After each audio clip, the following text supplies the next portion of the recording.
So today we're going to show you how you replace a knackered caliper on mountain bike. So just so you can see, I'll take it off in a minute, but there's a caliper and one of the pistons snapped off the other week. Here's the replacement kit. Yeah, I bought a full replacement kit, although I actually only need the one caliper. I thought I'd get replacement pads, brake pads. I also invested in a bleeding kit, which should be for my type of caliper, which is a Hayes trowel. So first thing I'm going to do is take off the caliper off the bike. So a quick tip for getting your piston, getting the piston out, is to, before you undo your banjo cable with the fluid in, it is to pump the brake, keeping in the piston. If you're taking just one piston out, of course, holding one piston side down somehow and pumping the brake, and the other piston you want to get out should start to come out. You don't have to take it all the way, it might pop out, but at least it'll help you when you're trying to prise it out once you're taking it off the bike. So because I'm just on my own, I probably ain't going to be able to show you how this works holding the camera, but hopefully you can see now where the piston, the left piston, I've been able to pump it out almost all the way, and you can actually see some fluid starting to come out now, which is behind the piston. It's going to help me just get that out, otherwise it's a mull of a job with pliers and things. Now, if you haven't already got one, I would recommend getting one of these sets. It's not maybe something you take on the bike, but for actually working on the bike, it's got the interchangeable, all the hex screws, whatever, and it just makes working, rather than using an Allen key, which is normally what people do. Makes it a lot easier. This one is a Rolson, and they're cheap. I think it's like £5 something. But what you do is you take off the banjo, it's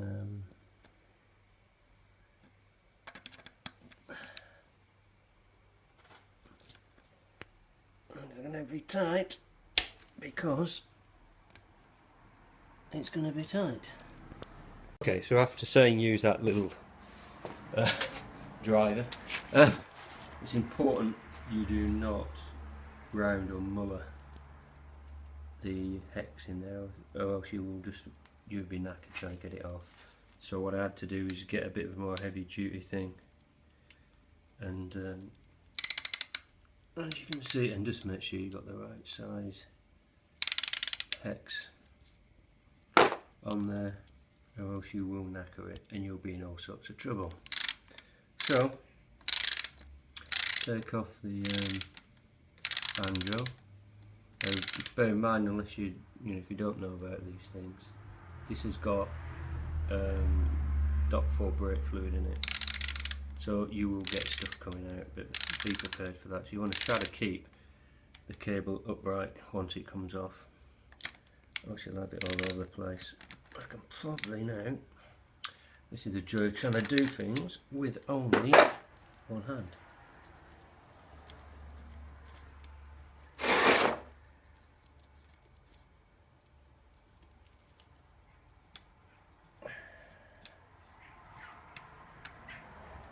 Okay, well, not too much coming out, but just try to keep that somewhere.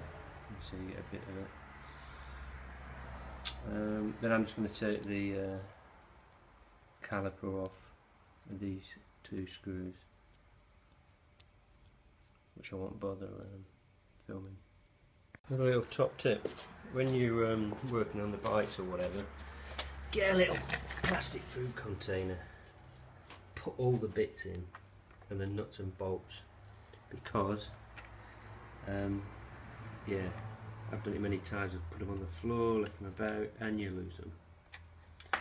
So whatever it is, just chuck them in there, and they say if they won't go walkies. Okay, so I'm just going to get that screw out. So now you need to split the caliper in half to get the pistons out. So there are these two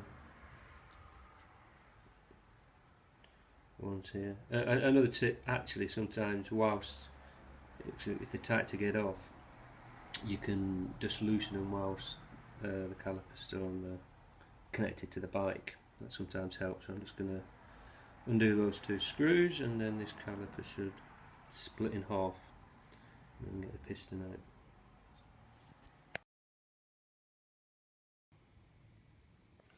Okay, so I've loosened up these two here. I'm going to do it in a way where you can see what I'm doing. Let's take these out on each side.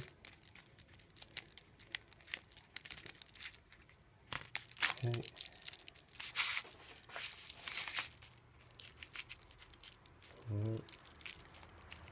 And then by magic, the caliper splitting off, and get to the piston. Turn it away. There you have it. Okay, caliper in half. This bit's fine as far as the piston's concerned.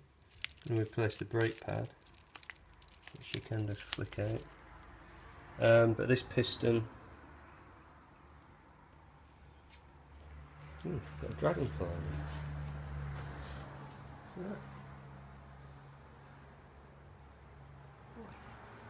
Oh, this piston's knackered. But now, because I pumped it, you see what I mean now? If I try to pump it out when you had the hydraulic pressure to pump it, you try to get that out, be complete mare. Hopefully I can just pull that out now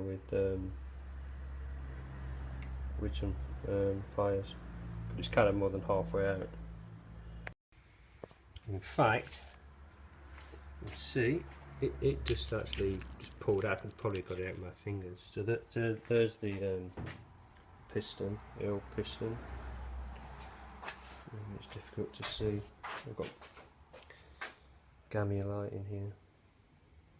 And what happened is there's a part here which you'll see on the new one that snapped off. So the brake pad came out, and that's what holds the brake pad in. I'll show you on the new one in a minute.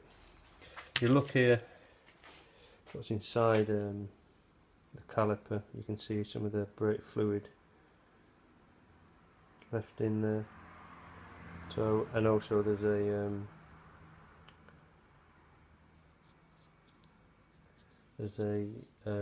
God, what do you call it? Like a washer that I replace as well. That's just in there whilst I'm at it. So you can just see getting that just comes out. Just be careful you don't scratch inside the caliper. I just used tweezers here, quite easy. Just you can just get inside there. You can see where it came out. And pull it out. Got a new one in the pack. Pack. What do you mean? There's the pistons. So you put in the new seal in, and I can't do it with one hand, but I'll kind of show you what you do. Use your tweezers, put it in a bit by hand, then use your tweezers to put the last bits in, get it fitted in. So I think I'll have to put the camera down to do this. Okay, so I'm going to just get a bit of light so you can see. there, where that's in. You just press it around just to make sure it's all around in there properly. I'm sure you can see. Okay, and then you get your new piston. As you can see here, there's two. I only need one because I only have one broken, but it's cheaper to buy it in a set. It's actually a repair set where you get two pistons, two rubber seals, you get a new bleed nipple down there, and a cap cover for the bleed nipple, and then a little other washer which is here if this one's had it. And some people just replace them without, even if they're in good condition, which is where the two calipers parts join together. It's a little washer.